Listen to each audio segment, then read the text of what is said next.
Good morning students, welcome back to class 11th political science. In our previous video we have started our chapter number 1, Constitution, Why and How, from our first book, Indian Constitution at Work. So today we'll start from page number 16, Composition of the Constitution Assembly. So let us see what is the composition of constituent assembly. हमने इससे पहले part में जो है part 2 में how was Indian constitution made इसके बारे में डिस्कस किया था, किस तरीके से जो है इंडियन कॉन्स्टिट्यूशन बना था। मैंने इसमें आपको एक चीज़ नहीं बताई थी, इंडियन कॉन्स्टिट्यूशन की जब जो असेंबली बनाई गई थी वो किस तरीके से जो है इलेक्ट की गई थी। हर एक प्रोविंस से, हर एक प्रांत से, हर एक प्रदेश से जो है उसकी पॉपुलेशन के अकॉर्डिंग सीट्स जो है वो डिक्लेयर कर दी गई थी। जैसे अभी जो है अभी जो प्रेजेंट टाइम में है टोटल कॉन्स्टिट्यूएंसी है 543, तो उस टाइम पे थे 293।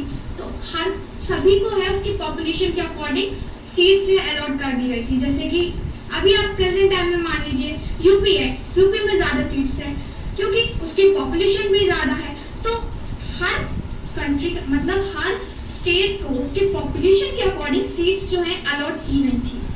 इसके बाद किसके बेस पर अलॉट की गई थी, जैसे पूरी इंडिया में है कम्युनिटी, देखिए अलग अलग जो है रिलीजन, देखिए हिंदू, मुस्लिम, सिख, ईसाई, तो हर रिलीजन के लिए जो है सीट सिक्योर है कि इतना परसेंटेज जो है वो इस रिलीजन को मिलेगा ही। मिलना इसलिए ज़रूरी है वरना है बाकी जो रिलीजन है हो सकता है इसको दबाने की कोशिश करें।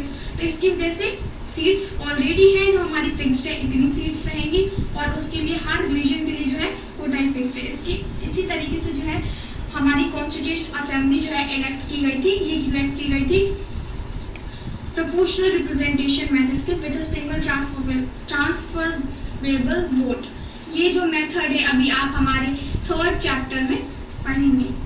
Let's discuss our other topic which is composition of constituent assembly.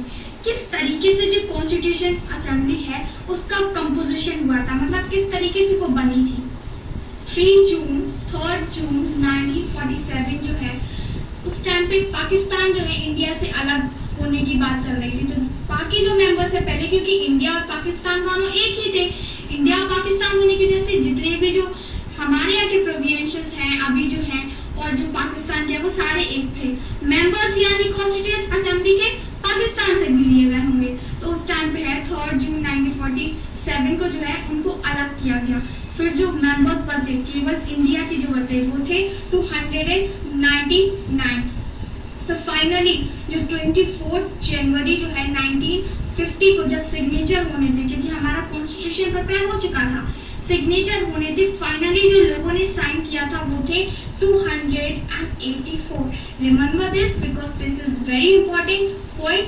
जो लास्ट में जो है फाइनली हमारा जब कॉन्स्टिट्यूशन तैयार हो गया था तो जिन लोगों ने साइन किए थे कॉन्स्टिट्यूशन पे वो थे मेंबर्स जो थे वो थे 284, जो कि 24 जनवरी 1950 को जो है साइन किया गया था। इस तरीके से जो है हमारी कॉन्स्टिट्यूशन असेंबली है बनाई गई थी। इस तरीके से जो उसका कंपोजिशन हुआ था। The principle of deliberation. Now किस तरीके से हो गया, ये सब हो गया, किस तरीके से जो है उसकी रूल्स है, रेगुलेशंस है, उसमें बाकी सारे आर्टिकल्स है डिस्कस किए गए थे। किसी एक ने जो है डिस्कस नहीं किया गया था। आप इतना जो कॉन्स्टिट्यूशन असेंबली के जो लोग थे उनके लिए इतना इजी नहीं था कॉन्स्टिट्यूशन बनाना, क्योंकि जो इंडिया थी वो पहले से ही बहुत सारी चीज़ें हैं, जैसे कि शेड्यूल कास्ट जो अनटचेबिलिटी है वो फॉलो हुई आ रही थी। तो इस तरीके के रूल्स बनाने थे कि कोई एक जो है उसमें दब ना पाए, सभी का डेवलपमेंट हो। तो उसमें कई सारे आर्ग्यूमेंट्स हुए, कई सारे डिसएग्रीमेंट्स हुए, कई सारे लोग थे। हम इस वाले पॉइंट में जो है प्रोसीजर्स उसमें पढ़ेंगे, इसमें मैं आपको बताऊंगी कि बाकी जो है जैसे कि पंडित जवाहरलाल नेहरू, सरदार वल्लभ भाई पटेल, अंबेडकर, महात्मा गांधी, ये सभी लोग हैं। इन लोगों ने कई सारे इनके आर्ग्यूमेंट्स हुए एक दूसरे से, क्योंकि अंबेडकर जो है वो थे दलित वर्ग से थे। तो उनको क्या था, उनको ये मेन उनका ये था कि उनको कुछ ऐसा करना है, क्योंकि उन्होंने जो है अपने बचपन में कई सारे जो है छुआछूत है इन सब के बारे में बहुत ज़्यादा उन्होंने उनके साथ गलत हुआ था, तो वो चेयरपर्सन थे कॉन्स्टिट्यूशन असेंबली के, तो उनको ये देखना बहुत जरूरी था कि कुछ भी ऐसा ना हो जिससे जो है फिर से यही चीज फॉलो हो, किसी दलित वर्ग के व्यक्ति को फिर से जो है उसके साथ ये गलत चीजें हो। तो उन्होंने जो है महात्मा गांधी, क्योंकि उस टाइम पे कांग्रेस जो थी, कांग्रेस पार्टी थी रूल में, तो उनके ऊपर सवाल उठाया। बहुत ज्यादा लड़ाइयाँ भी हुई, इसमें डिसएग्रीमेंट हुए, मैंने बताया। तो उन्होंने सवाल उठाए कि आपने जो है कुछ नहीं किया शेड्यूल कास्ट के लिए, माइनॉरिटीज के लिए आपने कुछ नहीं किया। बहुत ही डिसएग्रीमेंट होने के बाद, आर्ग्यूमेंट होने के बाद जो है हमारा पूरा कॉन्स्टिट्यूशन तैयार हुआ। प्रोसीजर्स, जो एक एक बहस हुई, जो एक एक आर्ग्यूमेंट हुआ, उसको क्लियरली कॉन्स्टिट्यूशन में जो है हर एक पेज पे लिखा गया है। जो हमारा कॉन्स्टिट्यूशन बना था वो बना था 2 years 11 months and 18 days में। Remember this, 2 years 11 months and 18 days में ये जो है हमारा कॉन्स्टिट्यूशन इतने टाइम में तैयार हो गया था। और हर जो इवन जो बहस हुई थी, जो डिसएग्रीमेंट हुए थे, हर जो प्रोविजन बनाया उन्होंने, हर रूल बनाया, उसका रीजन दिया क्यों बनाया ऐसा। Our next point is inheritance of a nationalist movement. Now, जो स्वतंत्र जो आंदोलन हुए, जो हमारे राष्ट्रीय आंदोलन हुए, उन्होंने बहुत ज़्यादा मदद की हमारे कॉन्स्टिट्यूशन बनाने में। हमने इसके बारे में पहले भी डिस्कस किया हुआ है। ये सारी चीज़ों ने कैसे मदद की, क्योंकि ये जो है मूवमेंट ज़्यादातर पॉपुलर लीडर के थ्रू जो है वो लीड किए गए थे, जैसे कि महात्मा गांधी हुए, पंडित जवाहरलाल नेहरू हुए। इन सभी लोगों ने जो है लिडर्स ने ब्रिटिश के अगेंस्ट, कॉलोनियल रूल के अगेंस्ट जो है बनाए गए थे। फ्रेंच जो है, हमें फ्रेंच रिवॉल्यूशन से भी सीखने को मिलता है, लिबर्टी, इक्वालिटी एंड फ्रेटर्निटी, ये सारी हमें रूल्स, हमें केवल इंडिया में जो मूवमेंट्स हुए उससे सीखने को नहीं मिलता, बल्कि बाकी जगह जो है उन सभी से सीखने को मिलता है। तभी जो हमारा कॉन्स्टिट्यूशन है वो इतना अच्छे से तरीके से बनाया हुआ है, क्योंकि हम लोगों ने एक जगह का जो है, एक जगह से कोई चीज़ ऑब्जर्व नहीं की, हमें बाकी सारी जगह, होल वर्ल्ड जो अच्छी लगी, हमारे जो जिन्होंने कॉन्स्टिट्यूशन असेंबली में जो लोग थे वो अलग अलग जगह गए, जब भी घूमने गए तो उन्होंने वो चीज़ ऑब्जर्व की, अच्छी लगी तो उन्हें अडॉप्ट किया अपने कॉन्स्टिट्यूशन में।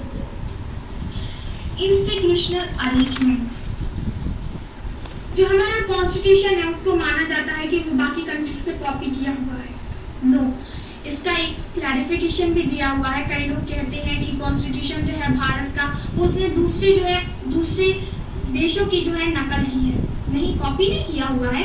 उसके जो हमने रूल्स एडॉप्ट किए, हमें कोई अच्छी चीज़ लगी, कॉन्स्टिट्यूशन असेंबली जो हमारी थी उसमें जो मेंबर्स थे वो इस बात से बिल्कुल भी हेजिटेट नहीं हुए, इस बात से उन्हें कोई भी हिचकिचाहट नहीं हुई अगर वो दूसरी कंट्री से जो है कोई चीज़ अच्छी लग रही है तो उन्होंने अडॉप्ट किया।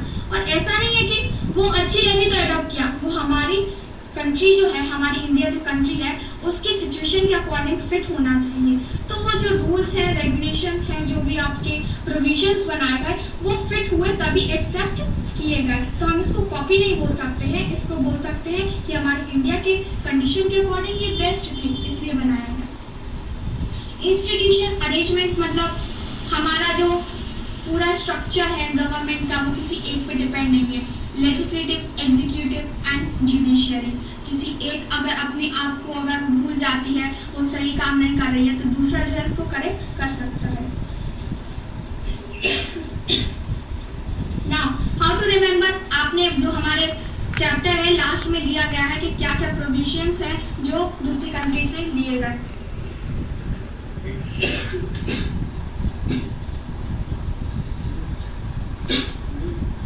यू कैन रिमेंबर दिस, ये जो शॉर्ट फॉर्म है मैंने तैयार किया है, ये British constitution, Irish constitution, French constitution, United state constitution and Canada constitution, ये सारी जो चीजें हैं इस कॉन्स्टिट्यूशन से लिए गए। आप इसको याद कर सकते हैं बिफक के नाम से याद कर सकते हैं। ये सारी जो है शॉर्ट फॉर्म है ताकि आपको इतनी सारी कंट्रीज के बारे में जो है मिक्सड अप ना हो, आप भूल ना जाए।